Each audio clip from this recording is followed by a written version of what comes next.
भैया रो राम राम। आप और देख रहे बुंदेली चुगली, हम है राजेंद्र त्रिवेदी। मचो का है जो एक तरफ चुनाव की सरगर्मी शुरू भई, फिर ठंडो हो गो, फिर से शुरुआत भई है, फिर ठंडो हो गो। अब मामला कहूँ सुप्रीम कोर्ट, कहूँ हाई कोर्ट, कहूँ सरकार, मामला फंसा चलो जा रहा। और सबसे बड़ी समस्या यह है कि जिन प्रत्याशियों ने अपनो पैसा खर्च करू है, सवाल लेते हैं कि बेचारन ने जहाँ तहाँ से को ने कर्ज उठाओ, को ने कछू करूँ, को ने महाजनी से लो, को ने खेत में दाने धर के लो। लेकिन चुनाव लड़ने हैं, उनकी तमन्ना है कि भैया समाज की सेवा करने हैं, मैदान में उतरने हैं। लेकिन अब भी ऐसे फंस गए और मात्र जब सरकार की नीतियन का कोसो जा रहा, सरकार की नीतियन का जो दोष दो जा रहा कि आखिर जब बड़े चुनाव होने थे, अगर कैंसिल करने थे तो भैया उत्तर प्रदेश के विधानसभा चुनाव भी कैंसिल करे जाते। अगर कोरोना को बहाना करके करने हैं तो कोरोना फैल गया, चुनाव कैंसिल हो गए। अब आज कांग्रेस पार्टी को विरोध प्रदर्शन का ऊखा कह लो या ज्ञापन कह लो या आक्रोश प्रकट करवो कह लो, आए हैं भैया कलेक्टर साहब के ज्ञापन देवे जा रहे हैं। अब इनकी कहानी ये नहीं कि जुबानी सुनवा रहे हैं आपको लाइव प्रस्तुति के माध्यम से कि का कहे उनको। महाराज अपना परिचय बताओ। हम भैया उर्गेश दुबे हैं, वार्ड क्रमांक 13 कर्री से हमारी धर्मपत्नी चुनाव लड़ रही थी और उसमें हमने 4 महीने से पहले तो उन्होंने परसीमन किया 19 में और आरक्षण किया, तो उसमें हमारा बिजपुरा वार्ड लगता था, तो हमने 29 पंचायत में उसमें भ्रमण किया। इसके बाद उनने परसीमन और आरक्षण नष्ट कर दिया क्योंकि उनको चुनाव टालना था, कोई ना कोई मुद्दा बनाना था। तो उनने पहले 19 का आरक्षण, क्योंकि संविधान में जब भी चुनाव होते हैं तो हर 5 साल के बाद रोटेशन प्रक्रिया में पंचायत का आरक्षण होता है, मगर वो उनने पहले स्टार्टिंग उनने वहाँ से की कि उनने आरक्षण और वो 2014 में चुनाव कराएंगे। चलो जनता उसमें भी राजी हो गई कि चलो भैया चुनाव हो किसी भी तरीक़ा से हो, क्योंकि 7 साल बीत चुके हैं। 5 साल में चुनाव की जगह 7 साल, इसमें उनने पहले कोरोना, तो कोरोना यार भाई साहब एक बात बताएं आप कि कोरोना क्या विधानसभा चुनाव में नहीं थे? बिल्कुल सही। बंगाल में जब चुनाव चल रहा था उस टाइम कोरोना नहीं था क्या? जिन राज्यों में विधानसभा के चुनाव हुए, उपचुनाव हुए लोकसभा के लिए, वहाँ कोरोना नहीं था का? सारे चुनाव रूटीन में चलते रहे। पंचायत चुनाव का जब यहाँ बात आई तो वहाँ पर पूरे पक्ष और विपक्ष दोनों पीछे लग गए। विपक्ष के मन का चुनाव नहीं हो रहा था, विपक्ष सोच रहा था कि जनता के बाद बीच में हमारी वाहवाही जाए और पक्ष सोच रहा था कि हमारी वाहवाही जाए। मगर मेरे समझ से तो जो नीत आई है, जो मेरे ये यहाँ जो भाई बंधु खड़े हैं, इन लोगों के जो नीत समझ में आई है वो ये आई है कि इन लोगों का चुनाव कराने का कोई मूड नहीं था। मैं चुनाव आयोग से एक प्रार्थना करता हूँ कि आप लोगों को जब चुनाव कराना था उसके पहले आप दोनों पक्ष विपक्ष को बैठा के और समझौता कर लेते कि 19 में चुनाव होना चाहिए कि बगैर आरक्षण के होना चाहिए, ओबीसी को छोड़ के होना चाहिए क्या एससी और सामान्य में होना चाहिए। जब वहाँ से वो अपनी पूरी नियत और नीति साफ कर देते, इसके बाद आप घोषणा करते, उसके बाद आप फार्म भरवाते, इसके बाद सिंबल देते।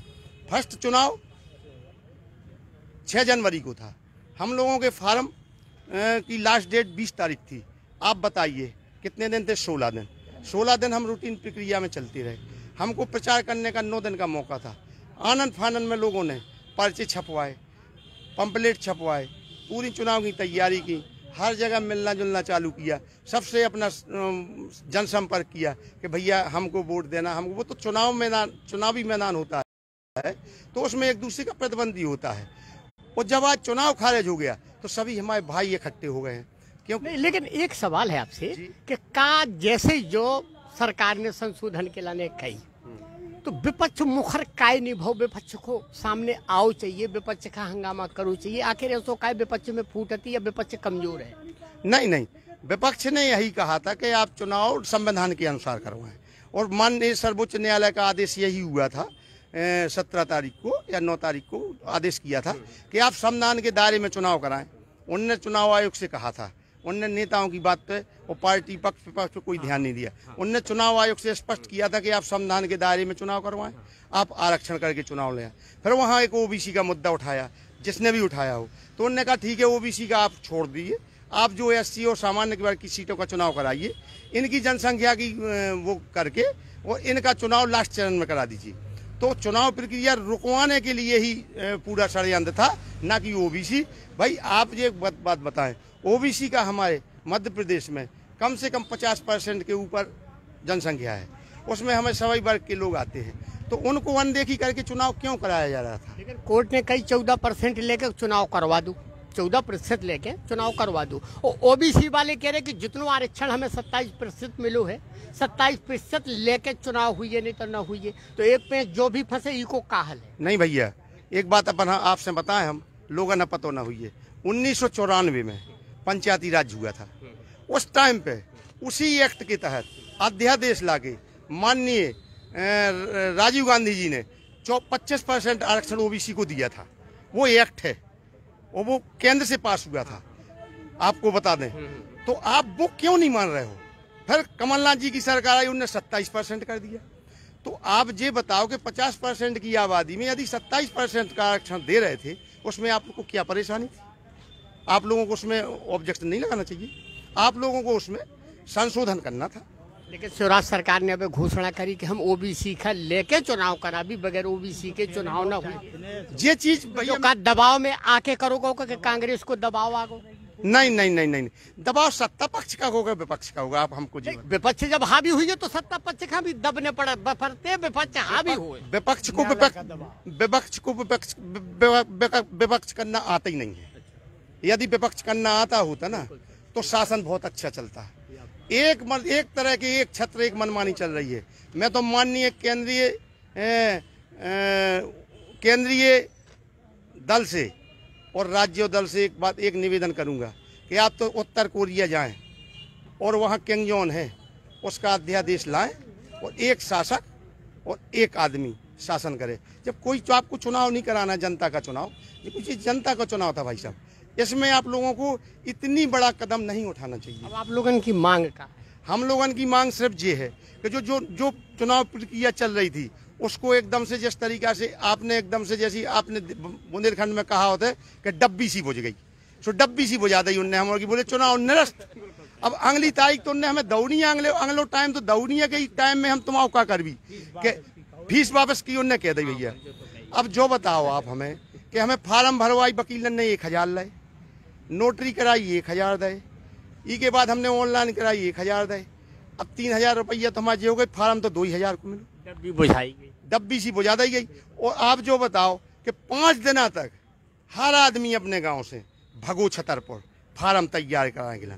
आज जा गलती, आज जा गलती, फार्म बनाए गए 5 दिन अगर देहातन से भैया आओ तो उनको 200 रुपया को पेट्रोल भरो हुई है। ऐसी जाड़े में, वो ऐसी ठंड नहीं गिरी, एक दिन बारिश भी भाई बाभी नहीं गिनी, मगर फार्म भरने, चुनाव लड़ने, जनता की सेवा करने, जनता के बीच में जाने। स्वराज सरकार का तो भक्कोस रही हुई है सब जने कि जल्दी से जल्दी जो निपटे ही जाएगा। नहीं भैया, वो तो भाई साहब ऐसा है कि मम्मा है, बच्चन के मम्मा है, सो हमारे सारे हैं। को तो काट के कंस मम्मा होगा। देखो मम्मा अपने हिंदुस्तान में 3 भाई, एक कंस मामा, एक हरदौल मामा और एक नहीं शकुनी मामा। अब किस कैटेगरी में आएंगे? जो 2023 में हमारी जनता बचाएगी कि कौन मामा है आप, हरदौल मामा है या कंस मामा है या शकुनी मामा है। और बोल ले भैया को खबर भ्रष्टाचारी है, पटवारी से लगा करके बड़े अधिकारी तक मेरी जमीन पे जबरी कब्जा करवाया, पुलिस द्वारा करवाया गया, केवल पैसा दे करके पुलिस को। जब बात भैया बिल्कुल 100% सही है। बुंदेली चुगली बराबर हर खबर में नकारत है, हर खबर में बोला थे कि भ्रष्टाचार नीचे से ऊपर तक हावी है। और शायद अगर यही स्थिति रही जैसी अब वर्तमान में चल रही, चाहे वो किसान हो, चाहे व्यापारी हो, चाहे कोई हो, हर आदमी परेशान है। भ्रष्टाचार हर जगह, भ्रष्टाचार व्याप्त है। और अगर यही हाल रहो तो जो तय है कि भनेज पलटी मार है और मम्मा खा चित्त करे, जो भी पक्की बात है। हाँ भैया बोलो। मैंने कलेक्ट्रेट में भी दी दरखास्त, आज तक कोई पटवारी नहीं गया है कब्जा दिलाने को। दरखास्त दे, पैसा तो नहीं दे। पैसा पटवारी मांगा तो 5000 शुरू पे मांगा तो 12000 है ना, तो वे पैसा नहीं दे। पटवारी को उदयपुरा पटवारी है दीनदयाल प्रजापति। हाँ, आज तक उसने 181 पे की थी, मैंने वो की है शिकायत, तो लिख के वहाँ पहुँच गया। उन्हें फोन किया कि आप संतोष हो? मैं कि काय में संतोष नहीं थे, कोई आया ही नहीं है, ना मुझे कब्जा मिला है। बोले इसमें तो दे दिया है।